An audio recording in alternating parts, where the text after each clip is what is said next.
Hello， 欢迎来到勾勾公哈吧，我是怡姐，我是敏华。怡姐，我觉得最近啊，季节在交替啊，真的是流感的高峰哎。对，我周边好多人都感冒了哎，像我呢也一直在流鼻水耶。那我先离开一下好了，因为呢，流鼻水啊是流鼻水，这可是感冒的症状之一，你该不会感冒了吧？真的，我觉得我好像感冒了，因为我觉得啊，我就头昏昏、脑沉沉的。哎，不过说到感冒，你知道感冒怎么说吗？感冒要说的是寒豆，寒豆就是感冒，没错。那如果真的是寒豆的话呢，赶紧要到医院去看一下哦。医院就是医院，那我待会呢真的要去医院好好的检查一下了，因为真的觉得不太舒服。哎，不过呢，像你没有寒豆啊，你就要注意哦，最好是要接种流感疫苗。如果说是真的得到感冒的话呢，要去医院看。这个季节要特别的保重自己的身体。如果说这个时候呢，你要讲说我一直流鼻水，可能感冒了，这句话要说的是眼睛流鼻水，怕寒豆嘞。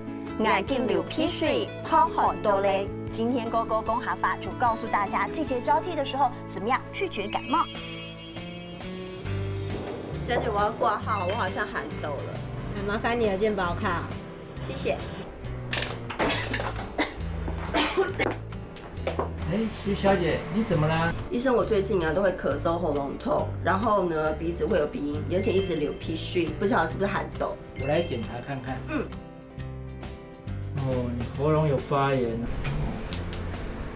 一般都没有问题，但是如果你有高烧不退，你要小心，可能是肺炎的并发症出来了。哦，所以医生，你的意思说，如果寒豆太严重的话，会并发肺炎，就要去医院就是了。对。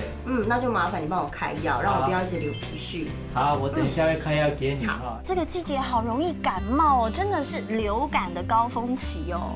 真的，像我刚刚去医院啊，医生就说我真的感冒了。我们赶快来帮大家复习今天教的客家话吧。首先要教大家的就是感冒，感冒怎么说呢？感冒叫做寒豆，寒豆就是感冒。那感冒一直会流鼻水，流鼻水要怎么讲呢？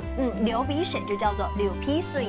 那么流鼻水的时候，一定要到医院去看一下，医院叫做医院，医院就叫做医院，没错。